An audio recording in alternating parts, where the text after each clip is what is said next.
The Defias Brotherhood is one of the oldest threats in the game and one of the overarching big bads of the Alliance storyline in vanilla. As we know, most of their membership was a part of the Stonemasons Guild, where they were tasked with rebuilding Stormwind after its destruction during the First War and recapture after the Second. When all was said and done and Stormwind was reborn, the appointed House of Nobles refused to properly pay the Stonemasons for their efforts, citing the city's reconstruction as their civic duty, and instead offering the guild positions of power throughout the kingdom and beyond as adequate compensation. In reality, Stormwind had no money to spare for the Stonemasons after blowing it all on personal wages and increased military spending to counter the Horde's presence all over Azeroth. In the end, the Stonemasons revolted, killed Queen Tiffin during a riot, and under the guidance of Edwin Van Cleef, the Stonemasons fled the city and established themselves as an enemy of Stormwind and took on the name of the Defias. We should all know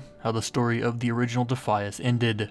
Adventurers, undid years of planning, killed their leadership, and by the fall of the Lich King, the Defias was nothing but a blemish in the history of the Alliance. Only during the Cataclysm, at the height of the Alliance-Horde War, did the Defias make their return under the leadership of Edwin Van Cleef's orphan daughter, Vanessa. Of course, we stopped her too, and the Defias once again fell, but that was not their end. In fact, this new brotherhood still exists to this day, and we know this because if you are a rogue and you play through the Legion Order Hall questline, you know that Vanessa Van Cleef, the daughter I mentioned earlier, survived her defeat in Cataclysm and is very well still recruiting for her Defias, which the uncrowned aid in if you select the correct upgrades. But what about now? What about after Legion? What about after the Fourth War? What is the Defias doing as we speak? What do they look like today? Well, we only know that they're still around, and outside of one quest where we meet a few bandits using Brotherhood assets, they haven't been seen anywhere outside the Hall of Shadows. Keeping that in mind, and coupling that with the fact that the Dead Mines was confirmed to be free of Defias during the pet battle scenario, I would assume that this new Defias operates strictly in secret, with only a few public displays to make known that they are still around and aren't going away. I say this because due to how strong the Alliance has become as a military force, it only makes sense for the Defias to operate in the shadows with the covers of normal civilians and or people of power, because an open rebellion against the might of the Alliance has proven time and time again very ineffective. In fact, the only real successes the Defias have had in the past is when they were operating in secret, using connections and events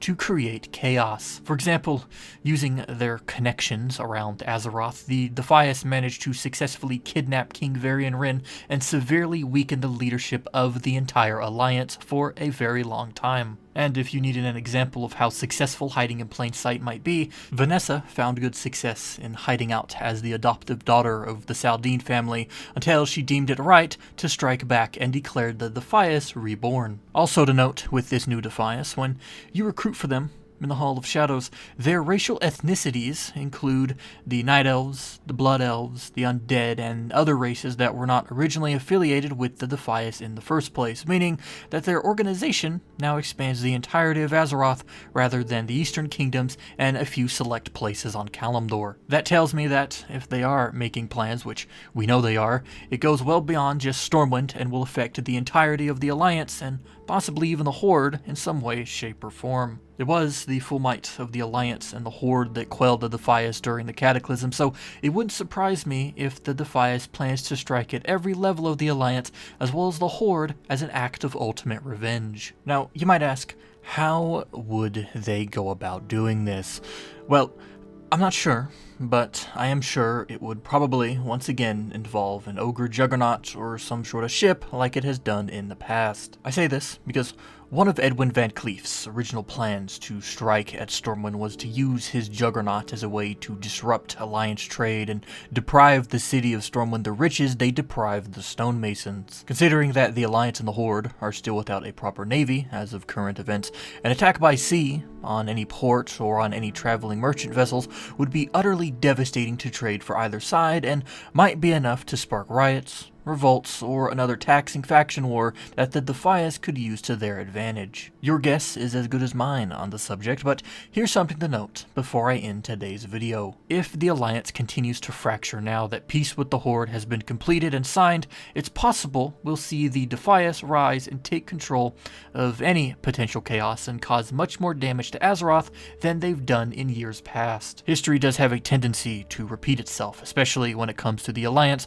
and all the problems they faced before, so we shall see sometime in the near or distant future. If you have any questions, comments, or concerns regarding this video, Warcraft, or its lore, you can leave them in the comments section down below, and I'll be sure to read each and every one of them.